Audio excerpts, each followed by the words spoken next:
the History of the World podcast, written and presented by Chris Hasler.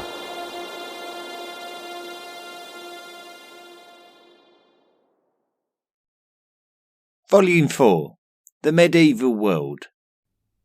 Episode 16, The Battle of Tours.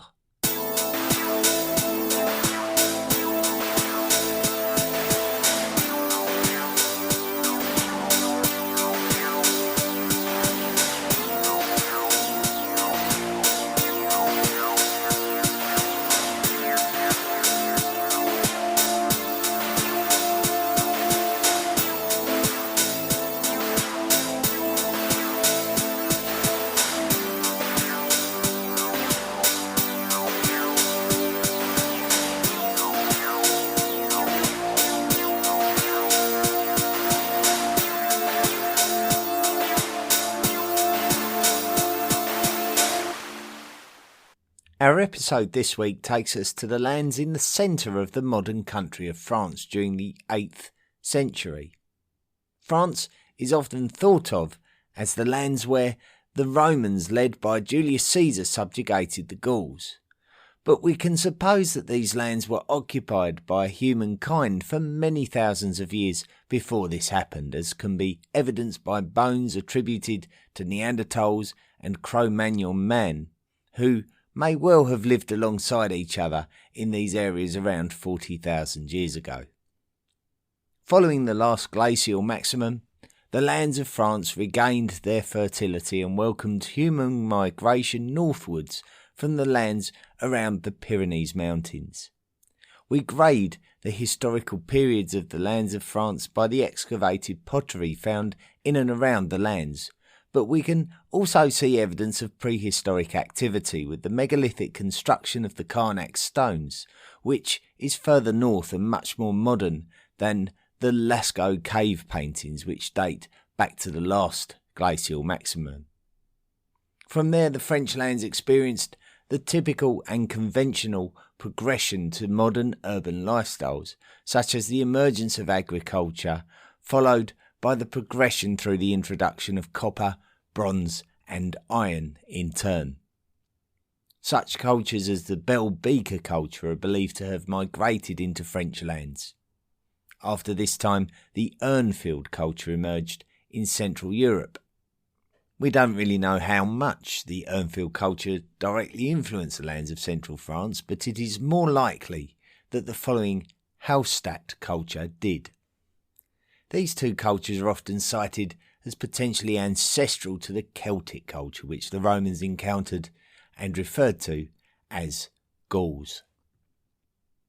The area of France where today's battle took place would have been in close proximity to the Loire river system, which meant that it would very likely have been a place influenced by the Atlantic Bronze Age trade exchange, which enabled the inhabitants of this area to establish trade links with the lands of Iberia and the British Isles. These two destinations would have benefited from the convenient link to a culture in the Loire river system that could gain access to produce from Middle Europe. So the Celtic peoples who occupied France would have been a vital link in the European trade network, and eventually it would be of interest to the Romans, who would have benefited from having influence over these lands. So, when the time was right, Julius Caesar would lead his armies into these lands occupied by Celts.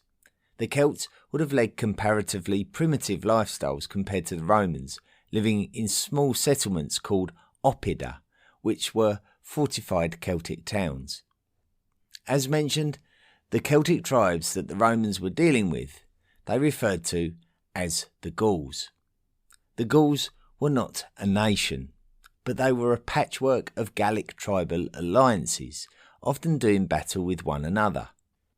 Although some would submit to Caesar without a fight, many would congregate to defend their realm from being overrun by Caesar, until a fateful day in 52 BCE, when a Gallic alliance fronted by a man called Vercingetorix were hemmed in at the oppidum called Alesia by Caesar's army, who would overcome the Gauls and eventually take control of their territories. So now Caesar would be in control of the lands of the Loire River system, and the new northern frontier would separate Roman lands from more barbarian tribes that Caesar did not recognise as Gauls, so he would call them Germans.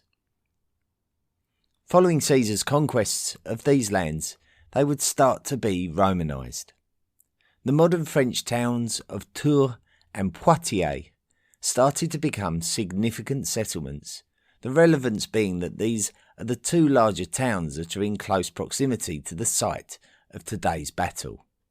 The construction of Roman baths and roads took place in these years of occupation, and both Tours and Poitiers saw the construction of Roman amphitheatres. As Christianity became more relevant in Roman societies, both cities represented a Catholic diocese, and both would have their own individual bishops from the 4th century onwards. One particular bishop of Tours from the 6th century called Gregory would give us most of the information we know about Clovis, the first king of all the Franks. Going into the later years of the Roman Empire, and the Roman provinces of Gaul were involved in a brief secession from the entire empire during the crisis of the 3rd century when they broke away to form the Gallic Empire. But once these lands were subsumed again, then a new threat to Gallic lands would emerge during the 4th century, when the arrival of the Huns in European territory displaced the indigenous German tribes and forced them onto the borders of the Roman Empire, and particularly the Rhine River, which represented the nearest thing to a natural barrier between the Roman provinces of Gaul and the barbarian lands to the east.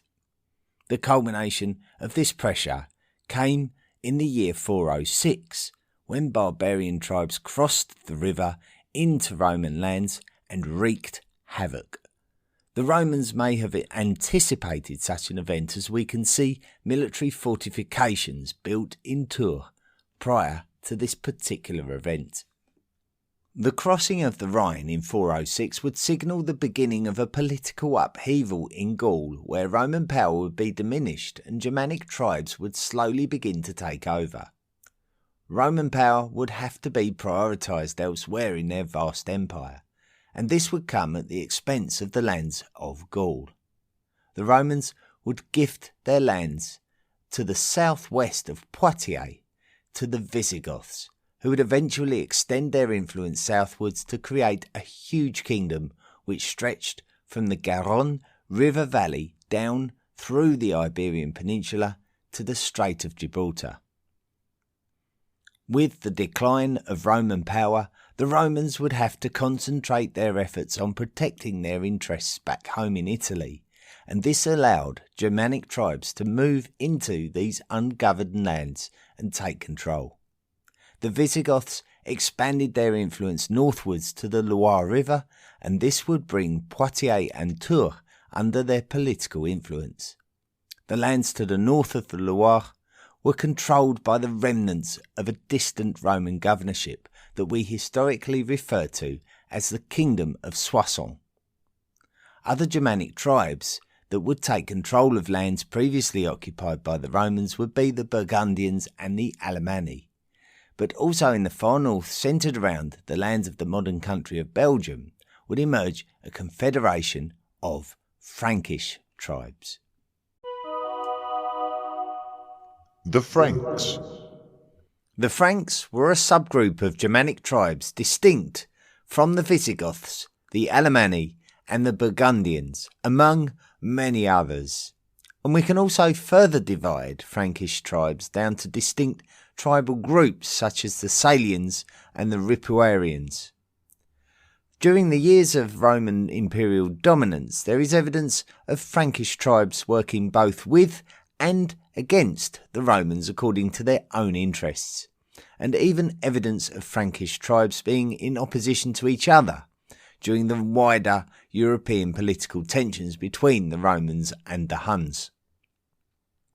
It would eventually come down to one highly influential king of the Salian Franks to coerce his fellow Frankish tribes to follow his lead, either by diplomatic methods or by force. His name was Clovis, and he would initially prove his worth as a leader by conquering the remnant Roman territory in northern Gaul called the Kingdom of Soissons, and so the Franks were now creating an extended Frankish kingdom ruled by a Merovingian dynasty of kings whose bloodline included Clovis. Clovis would campaign vigorously on behalf of his Frankish kingdom and would also convert himself and his kingdom to Catholicism. Later on in his reign, he would tackle the issue of his southern neighbours, the Visigoths. Clovis had come into direct contact with the Visigoths after conquering the Roman kingdom of Soissons earlier on during his reign. His success against the Visigoths meant that he was able to force the Visigoths southwards and take the cities and lands around Tours and Poitiers, enabling them to start to develop their modern French identity. According to Germanic tradition, the kingdom should be split between the sons of the outgoing king. So when King Clovis died in 511, the entire Frankish realm which Clovis had worked so hard to amass was now split apart, but still linked to each other culturally and dynastically by their Frankish connections. The bishoprics of Tours and Poitiers were linked to the nearby bishopric of Orléans, and would be ruled by one of Clovis' sons as King Clodomir, the Frankish kingdom of Orléans. On Clodomir's death, the rule of the kingdom of Orléans would be transferred to the neighbouring Frankish kingdom of Paris, before it would all come back under one Frankish king again during the late 6th century. This was the nature of Francia, the lands under the rule of the Franks during their formative period. During the 7th century, a degree of autonomy was granted to an area in the southwest of Francia called Aquitaine. Aquitaine would be established as a Frankish territory. Poitiers appears to be within the Aquitanian territory during this period, and Tours was likely to be on the northern borderlands of Aquitaine and the main Frankish kingdom. Another important development within Francia was the diminishing power of the kings, who were gradually coming under the control of their senior politicians, as the hereditary royal line was causing too many children to accede to the throne, and their senior statesmen who controlled the day-to-day governance of their realms would be the real power behind the throne. Their most senior statesmen were somewhat like a modern prime minister, and they were called the mayor of the palace. One particular mayor of the palace was a man who would come to be known to history as Charles Martel, and he would rise to power in the Frankish territory of Austrasia before becoming the mayor of the palace in the entire Frankish kingdom. During Charles's lifetime, in the far-off lands of Arabia and completely unrelated to anything we have already spoken about, a dynasty called the Umayyads were rising to power within the new Islamic Caliphate. The Umayyad Caliphate. During the 7th century in Arabia, a new political entity would rise to power with their underpinning cultural aspect being the newly discovered spiritual observance called Islam. These followers of Islam were called Muslims, and they would gain a large following that would enable them to be able to expand their area of influence to something on a significant international scale very quickly, not unlike the initial Frankish expansion. The desert lands of Arabia were vast and sparsely populated, which meant that the geographical size of this Islamic Caliphate grew to an incredible size, but this could also present challenges when it came to the specific political direction of this new nation, and so rivalries would emerge between different factions. One of the more important factions were based on their dynastic ties to the family of the originator of the Islamic faith, namely the Prophet Muhammad, and this dynasty was called the Umayyad dynasty. The Umayyad dynasty would represent the Sunni branch of Islam, and despite being opposed in principle because of its perceived controversial attitude towards Islam, managed to rise to prominence through their leader Muawiyah. The Umayyads embarked on a mission of expansion from their political homelands in Syria, and often in ancient times the one valuable conquest that appealed to every great imperial entity of the eastern Mediterranean was Egypt. So the Umayyads set their sights on North Africa. The Umayyads were quite successful in North Africa, gaining control of Egypt and then looking to expand westwards towards Carthage. But the events of the 7th century within the Islamic Caliphate meant that the Umayyads could not commit themselves fully to the cause and would have to prioritise dealing with internal threats to their own rule of the Caliphate during the civil conflict called the Second Fitna. The Umayyads overcame this threat and bounced back with a vengeance, venturing into North Africa again and destroying Carthage before taking control of the Maghreb and bringing the indigenous North African Berbers into their army. This would be the end of any significant Roman presence in North Africa and the cementing of Arabic culture that has remained to the modern age. This would bring the Umayyads to the Strait of Gibraltar and the doorstep of Europe. The Iberian Peninsula at this time was occupied by the Visigoths, who had a well-established kingdom there. The Umayyads would put their target on the Visigoths and bravely crossed the Strait of Gibraltar, winning a key battle at Guadalete in 711.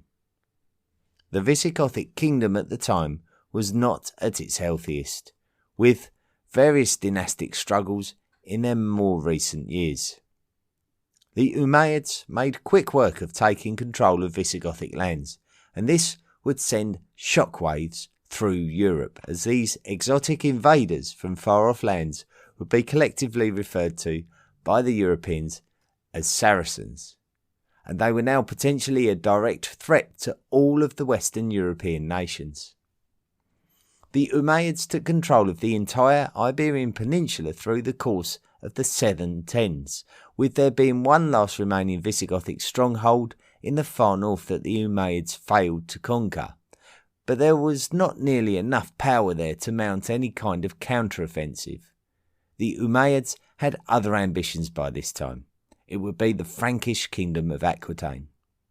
Aquitaine, at the time, would have a personal union with the Duchy of Gascony, which would act as a buffer between the Frankish kingdoms and the area of the Iberian Peninsula controlled by the Basques. Aquitaine and Gascony were under the rule of Duke Odo, a highly respected and seasoned ruler who would actually come to be known to history as Odo the Great. The new dominant Umayyad realm of the Iberian Peninsula, taking over from the Visigothic kingdom, was called Al-Andalus. The wali, or governor of Al-Andalus, was a man called Al-Samh ibn Malik al-Khawlani. Al-Samh initiated a siege on the Aquitanian city of Toulouse on the banks of the Pyrenees-fed Garonne River, which led to the fruitful Atlantic trade opportunities via the Bay of Biscay. Duke Odo fled for help while Toulouse was besieged, and he headed to the court of the mayor of the palace for Francia, namely Charles Martel. Charles Martel.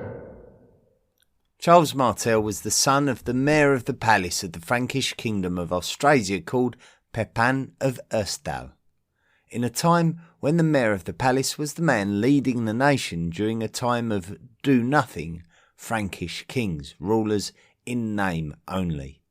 Pepin would gain control of all of the neighbouring Frankish kingdoms, bringing the Franks together under one ruler, save Aquitaine and Gascony.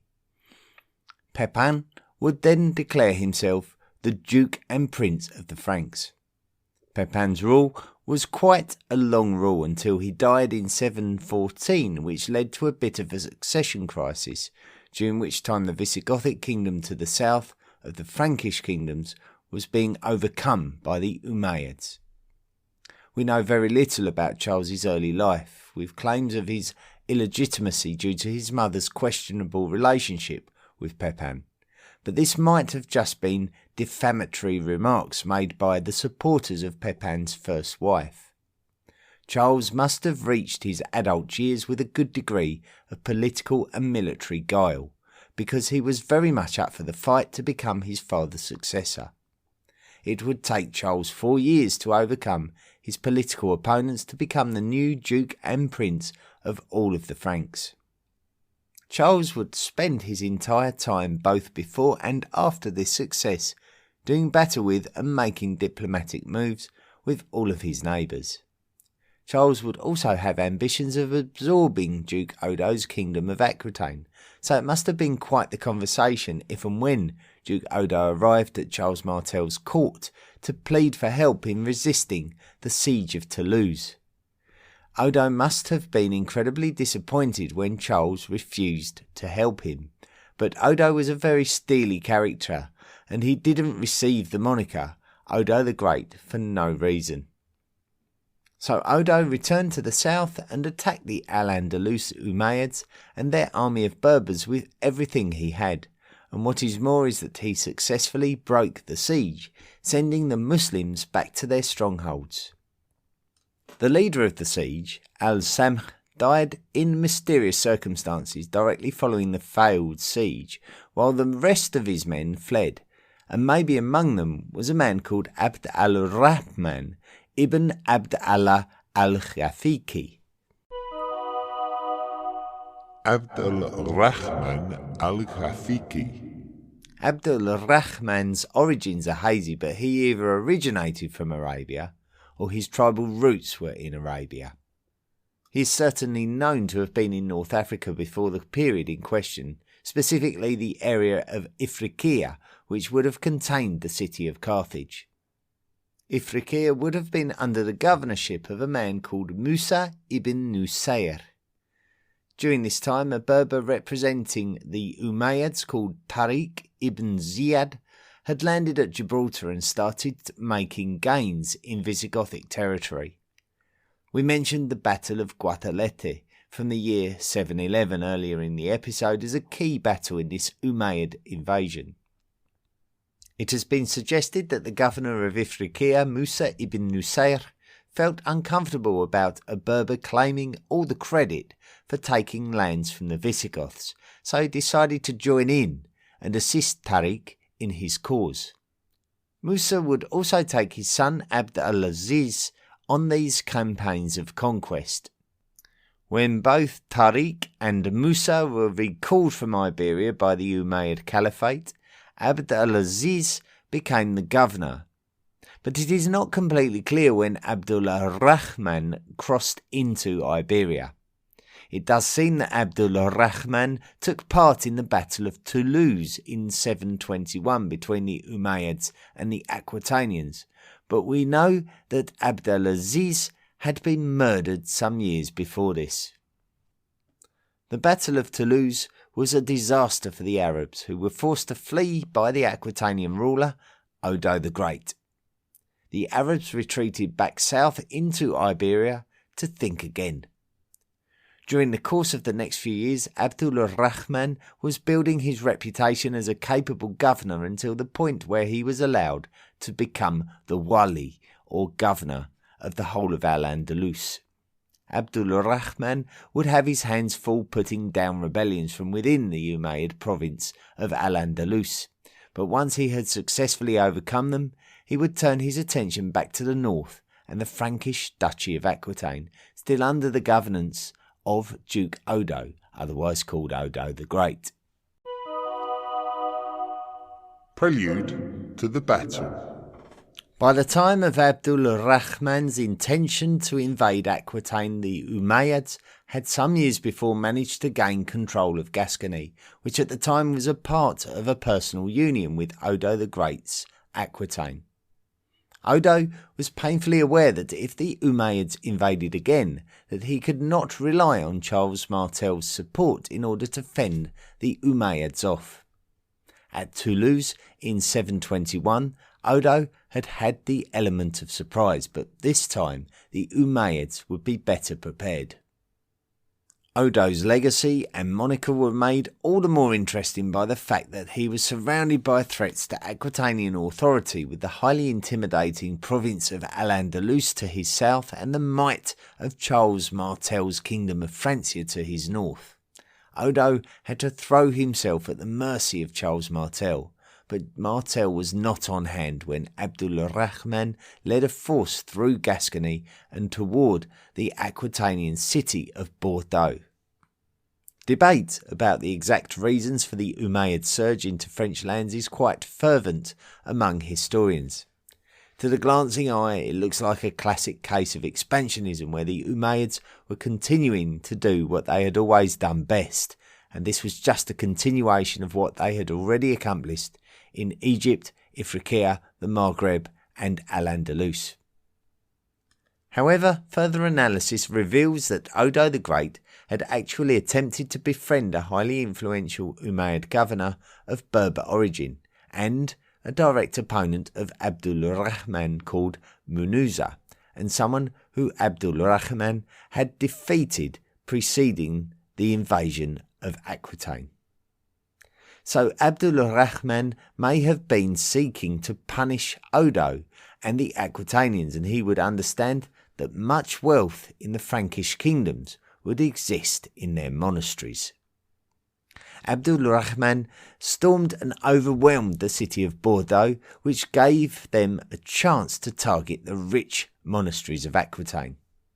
Odo would gather his army and the two met at the Battle of the River Garonne in 732, where Abdul-Rahman dealt the Aquitanians a crushing defeat, leading to Odo and the remains of his army fleeing north, and Abdul-Rahman and the Umayyads plundering the wealth of Aquitaine ahead of a further push northwards.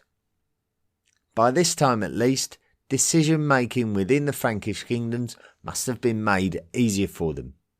Odo pledged submission to Charles Martel, which Charles Martel readily accepted in order to form a larger army bolstered by Odo and his troops, because Charles knew that it would only be a matter of time before Abdul-Rahman would make another push northwards into the Frankish lands of the Loire Valley and the wealthy Basilica of St. Martin at the city of Tours. The Battle of Tours. The Battle of Tours is sometimes called the Battle of Poitiers due to the uncertainty around its location, which is generally thought to have taken place at a location between the two cities that was strategically suitable for Charles Martel. Charles is thought to have tracked the movements of Abdul-Rahman and set up a defensive position from which to engage the Umayyad army. Charles's forces would have been flanked by those of Odo the Great and may have been protected by the courses of the local rivers or the presence of thick woodland too. With a lack of contemporary evidence, there is a lot of likelihoods assumed by historians in relation to the specifics of the battle. We may safely assume through other campaigns that Charles's army, mainly made up from infantry, would have been arranged in a tightly packed phalanx. There may have been a good amount of cavalry, but we just don't have an accurate picture, and we're really not even sure how many were in the Frankish army.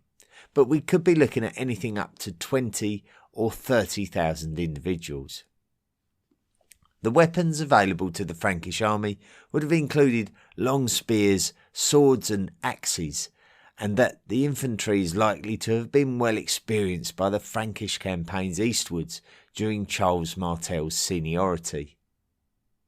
The Umayyad army would have certainly had a good number of cavalry. Whether or not they were stirruped is a matter for debate, but the horsemen were almost certainly armed with swords and spears.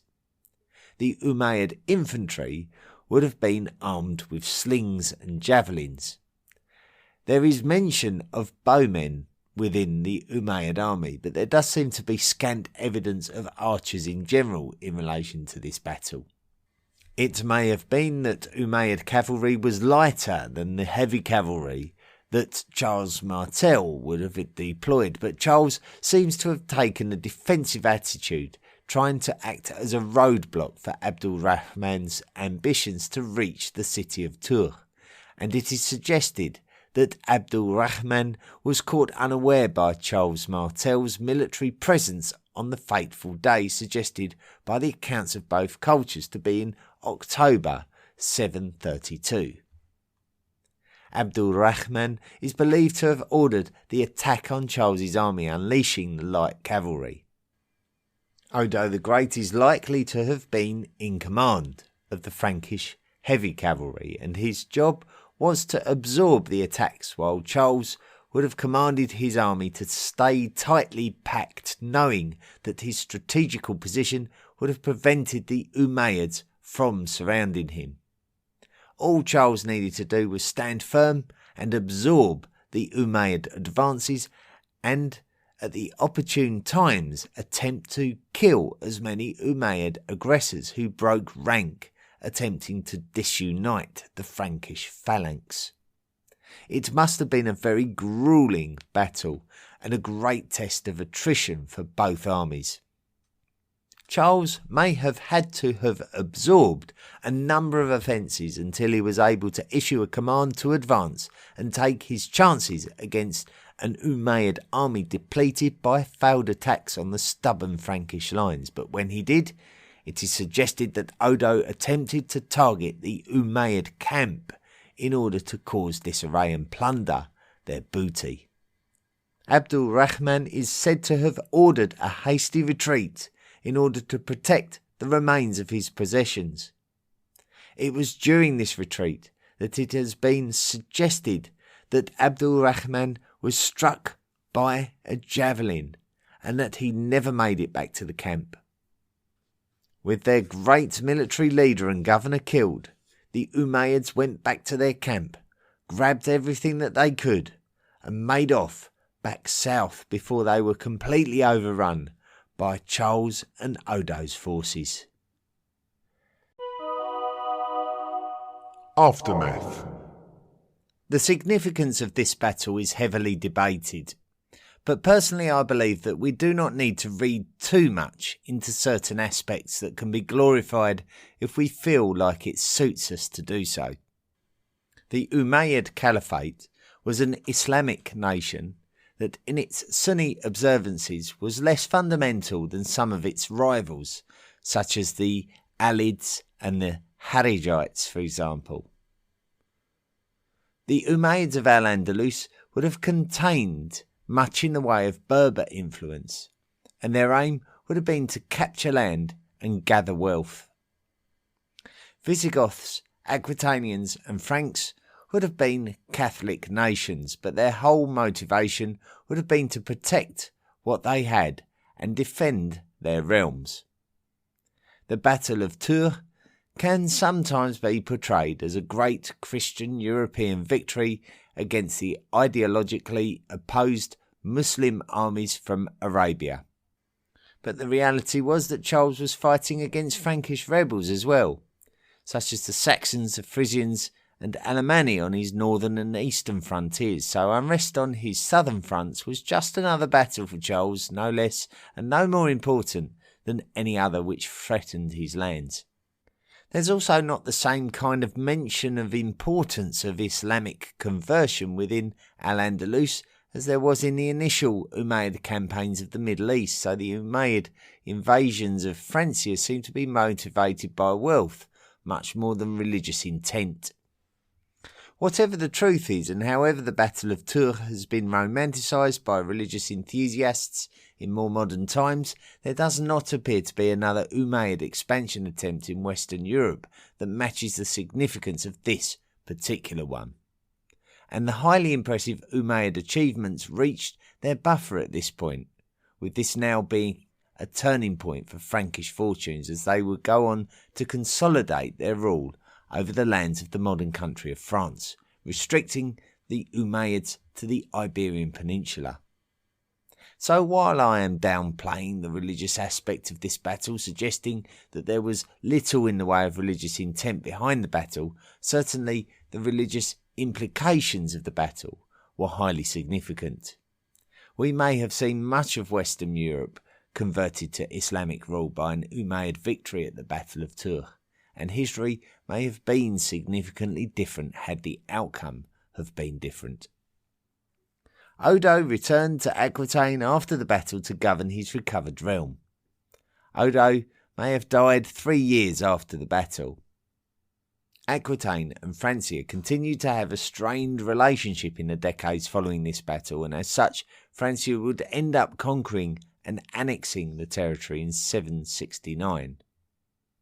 This was by no means permanent at this point, with the Aquitanians playing a very important role in medieval politics until the modern age, after which it would be a permanent part of the Kingdom of France. Aquitanians would look back to Duke Odo as an Aquitanian hero and an important and proud individual in their own history.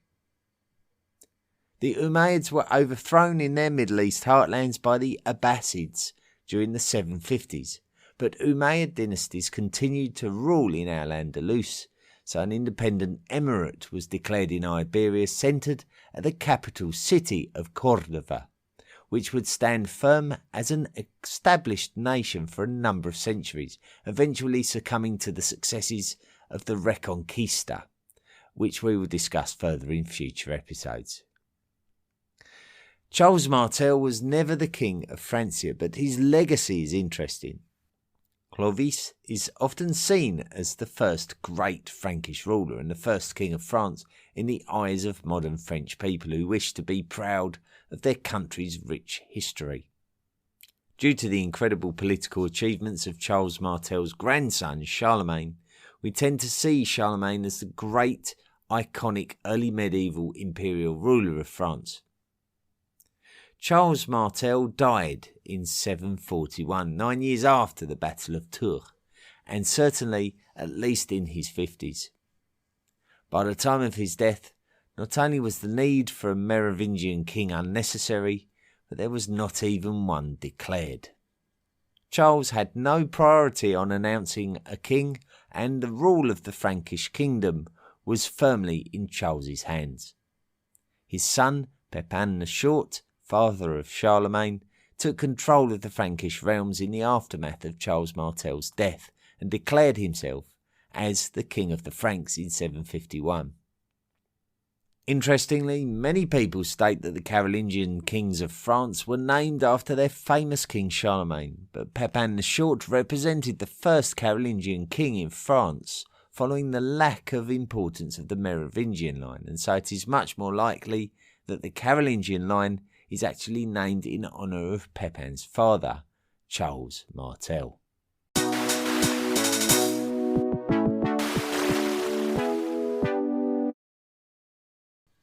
Thank you very much for listening to this week's episode of the History of the World podcast, where we explored the Battle of Tours and the meeting between the Umayyads, who were the first Islamic entity who entered into European lands, and they were up against the Franks, this huge growing nation that would eventually sort of give birth really to what we conceive as the French and German nations ultimately. So a great battle, and quite pivotal in the story of history in Europe. So thank you so much for listening, and we'll move on now to some other features.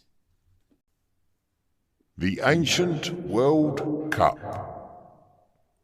Well, we're almost to the end of the first round. It's almost quite unbelievable. We've been through 15 of the groups, and next week will be the final group of the first round. It seemed like such a big mission, didn't it, at the start? And then suddenly now we're through to the knockout stages very nearly. The second from last group took place this week just gone, and the 4 teams involved were the two of the Germanic tribes who succeeded in the decline of the Western Roman Empire, the Vandals and the Visigoths. Then we had the Siambe, who were equally sort of quite successful in the aftermath of the fall of Han China. They sort of stepped in and took advantage of that. And then the other one was very old society called the Mycenaeans, who we explored in way back in Volume 2. So let's go and have a look at the results. So, just pulling them up now. Let's have a look. It was very, very close, actually. Very close indeed. We had runaway winners with 44% of the vote was the Mycenaeans. And then it was very, very tight for second place. And we had to sort of take a view across all of the platforms. And I think there was just one vote in it, if I'm not mistaken. So in second place, with 25% of the vote, and going through to the next round, were the Visigoths, which means that in third place and narrowly missing out with 22% of the vote were the Vandals, and finally, bottom of the pile were with 8% of the vote the Xianbei. And so that concludes Group O. Next week is Group P. And let's have a look at who we've got. So the four teams that we've got, the last four teams that will be taking part in this year's competition will be the Shang China, the dynasty of the Shang China, who were the first confirmed Chinese dynasty. The first one that we really have irrefutable evidence of their existence. So they were around before the Zhou dynasty, the Shang dynasty of China. We've got the Assyrians, who had a long and rich history and sort of came and went a bit. They were always traditional rivals of the Babylonians, but certainly Iron Age specialists, and they managed to survive the late Bronze Age collapse narrowly. Then the third team have got a Qin China. So we've got two Chinese cultures in this group. Qin China, very short-lived, but certainly the legacy is considerable.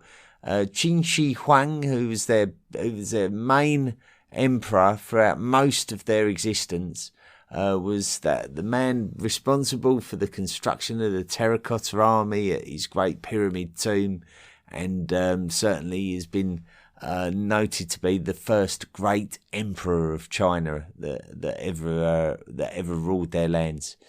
And then finally we've got the Achaemenid Persians. Well, goodness me, what can you say about the Achaemenids? They're originally under Cyrus the Great, established this huge empire, the first real Persian empire that we saw. Great battles against the Greek poleis, certainly responsible for the emancipation of the Israelites from Babylon, and certainly really the creators of Persian culture as we reflect on it today. So what a good group, an interesting group. That's Shang China, Assyria, Qin China, and Achaemenid Persia. Look out on Facebook, Twitter, and the Tapper Talk discussion forum for your ability to vote. Listener messages and reviews. Now, as ever, we remind you that if you want to support the podcast, you can do so. You can go to the historyoftheworldpodcast.com website, click on the Patreon link, and sign up to make a monthly contribution. And everything that you contribute really does help the podcast to improve. It enables me to invest in better equipment, in sort of online projects that can enhance the podcast's ability to reach out to more people, and certainly enable me to purchase more resources by which I can get a much better picture of what I need to write in order to tell you a great story each week. So your contributions really do make a difference. And when you do make a contribution to the History of the World podcast, you become a member of the History of the World podcast Illuminati. And it gives me great pleasure this week to welcome Barrett Arlo and Cassie Castle into the History of the World podcast Illuminati. Now, let's find out who's written in this week. We've got Aaron Herties has written in and put, "Hi Chris, I hope you're doing well in this wild and crazy world in which we live. Thank you very much for the keychain magnet and coaster. I just received them this week. I particularly love the coaster as I am very much a coffee enthusiast. The arrival of your package is timely as I've recently caught up with the show. I started listening in 2020 when my girlfriend was living in different...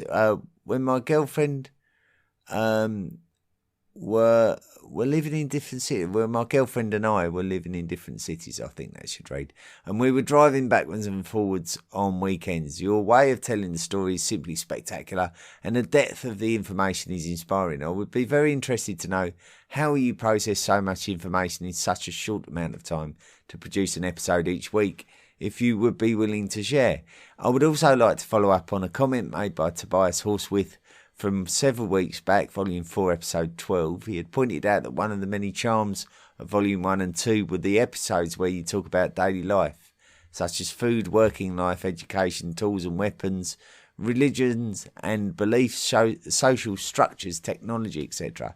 There's been a noticeable absence of these episodes in Volume 3 and 4. I fully accept and empathise with your response that as the podcast gets closer to the present day, history becomes more complicated and you need to focus on the key figures and events in order to keep the things manageable. However, I think one of the more interesting things behind historical events are the motives of the people driving events and the why of the events that happen. These are things that are always strongly influenced by cultural and social norms, religion, laws, and political structures, and sometimes even technology. Without understanding these drivers of history, there is a risk of succumbing to the dates and names version of history that is so often uncharitably portrayed in pop culture.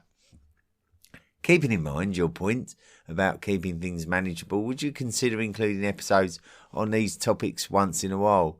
It wouldn't have to be often for every culture, just the key ones. For example, how did the Christian and Muslim societies of the Middle Ages differ, and why did this so often put them at odds? What made the Germans different from the Byzantines that led them to butt heads?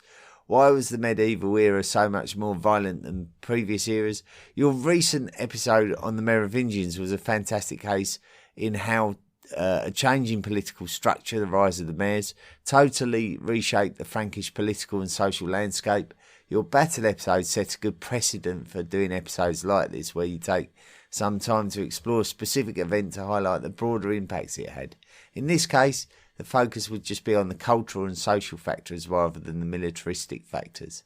Anyway, that is my 2 cents. Do with it what you will. The show remains magnificent, and I look forward to the new episode each week. Take care. With gratitude from Canada, Aaron Herties. Thank you, Aaron.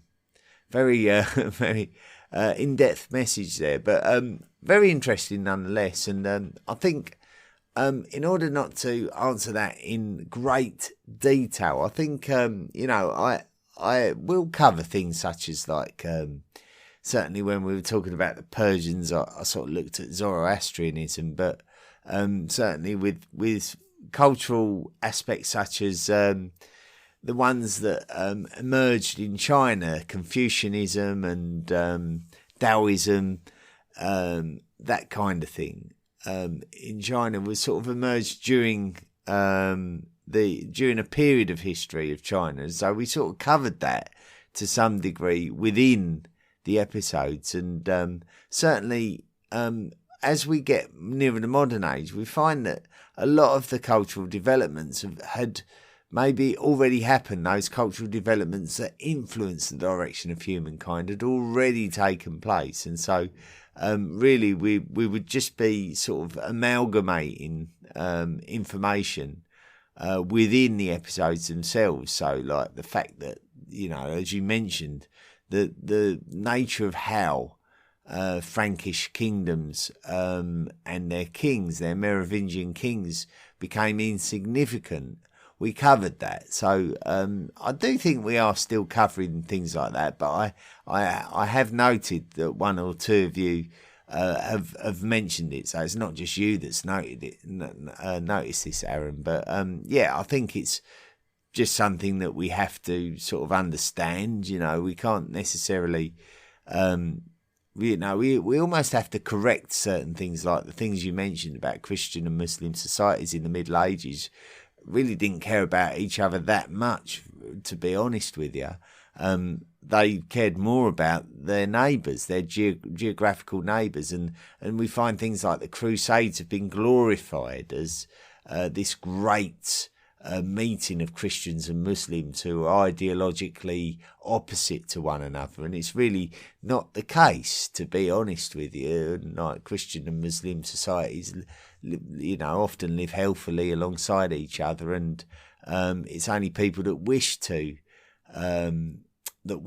sort of divide them that try and glorify things like the Crusades, and once again, like today's episode, it's almost seen as the stopping Islam from taking over Christendom, and it really wasn't like that for me. As I read the facts, it looked like a society that was trying to expand in the same way that many others were, and throughout history. So it didn't seem like a completely different set of circumstances whatsoever.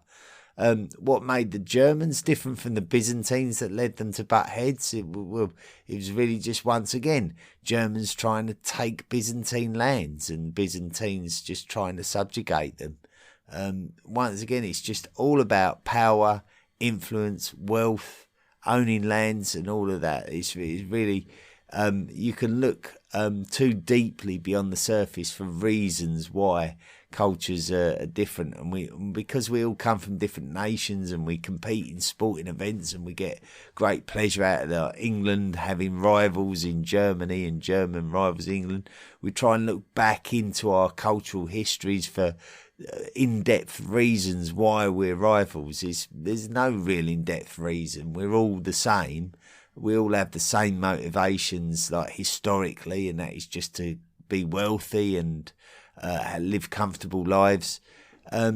So really, it's interesting to look at those things, but sometimes we can put too much emphasis on things that don't exist.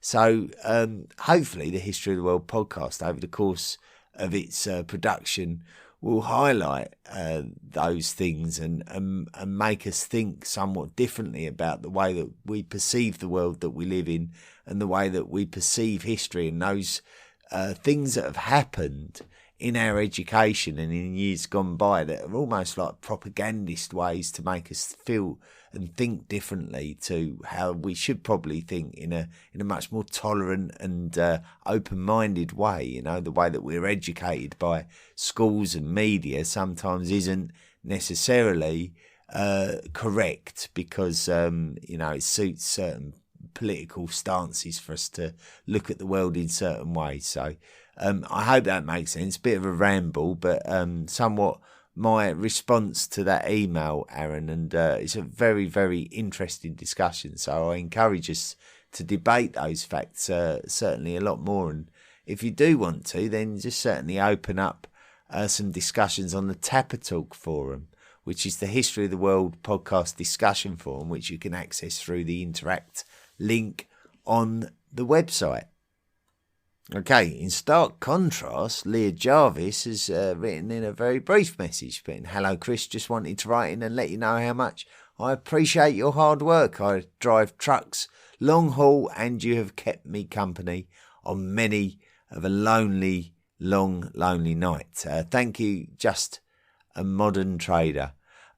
Thank you very much, Leah. Very kind of you to write that message in, and nice to hear from you. Thank you so much. Hope you don't feel too lonely. Ryan Schaffer has put, "Chris, thank you for the podcast. I discovered your project late and have just caught up recently. I grew up in New Mexico and have been familiar with the naming of Clovis Man for a while, but was surprised to hear the story of why the city was called Clovis in the first place. Your most recent episode, Volume 4, Episode 15, was a good one, and that fact about my home state will stick with me. Thank you for the effort you put into your work. It is truly fascinating. Yeah, thanks a lot, Ryan. Yeah, these stories that we don't necessarily know about, and suddenly we're very surprised. Sometimes we don't even think about it, and it can be a nice surprise to hear the reasons why things are the way that they are. Next email I've got in from Nicholas Kurz. But hi Chris, shout out to Ukraine and anything that brings more equality, prosperity and peace for humanity that in turn can provide the sustainability for all life on our miraculous planet. I always learn something new from old episodes. I missed the part in Volume 1, Episode 4 where the explanation of hair loss in Erectus was attributed to having to run to catch prey. Completely makes sense, as does you making a permanent auditory record of human history, so that I may at my pleasure and free of charge revisit these episodes and expand my knowledge. Thanks again, Chris. Peace out, Nick. Well, yeah, but that is a theory. That is a theory about the explanation of hair loss. So just be aware. We don't know that that's the reason, but we suspect it could be a reason. So always be open-minded. Chuck Teal, Chuck Teal, maybe, I don't know. Forgive me if I've mispronounced your name. Hi, Chris. I really enjoy listening to your podcast as it is all very fascinating information. Like you, I too found an interest in history later in life, especially with various podcasts. Your podcast promises to incorporate much information from a variety of sources and ties things together very well. After your main podcast on the Franks today, you mentioned the invasion of the Russian army that is ongoing, and referenced the country being invaded as the Ukraine. Here in the USA, politicians and media refer to the country as Ukraine. I remember a time when it was referred to as the Ukraine, but that seems to have changed, much as the pronunciation of different places in the world changes over time. Can you possibly explain which is the proper term for that country and why? Thanks, Chuck Teal. Now, yes, the country is called Ukraine. When I said the Ukraine, it was really just an old-fashioned colloquialism. And I'd like to apologise to anyone who doesn't like that colloquialism, the Ukraine. I think today it's not acceptable really to call it the Ukraine. Ukrainians tend to not feel that it's an appropriate way to refer to their country, because it almost suggests that we're referring to it as the borderlands of Russia, because the etymological roots of the word Ukraine are suspected to mean borderlands, and so therefore to distinguish it and to make it distinct, we should call it Ukraine, and the media has been encouraged to do that. And so my sincerest apologies for my ignorance and my lack of knowledge, and for not correcting a colloquialism that I picked up in my younger years when it was more often heard. So thank you so much, Chuck, for that email. It has educated me about how to refer to the country of Ukraine correctly. And once again, as I say, I apologise. I didn't mean to be ignorant, but thank you, Chuck, and that was an excellent email, and that's possibly the reason why that colloquialism exists. So there you go. I think that's it for the emails this week. Just enough time once again to thank you for listening to this week's episode. Next week will be a very interesting episode indeed, where we'll continue the story of the Franks and get more familiar with the wonderful Charlemagne, who, what a great historical character of the medieval period he was. Very, very significant character, and one that we'll cover in next week's episode. So next week it will be part 2 of the Frankish story.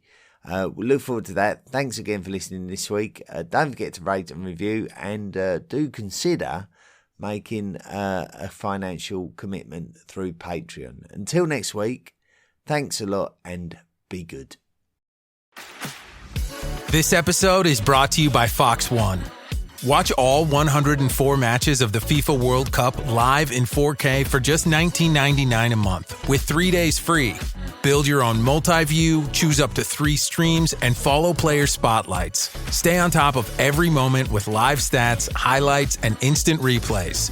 The FIFA World Cup, streaming live on Fox One. Offers are subject to change. See fox.com for complete terms and conditions.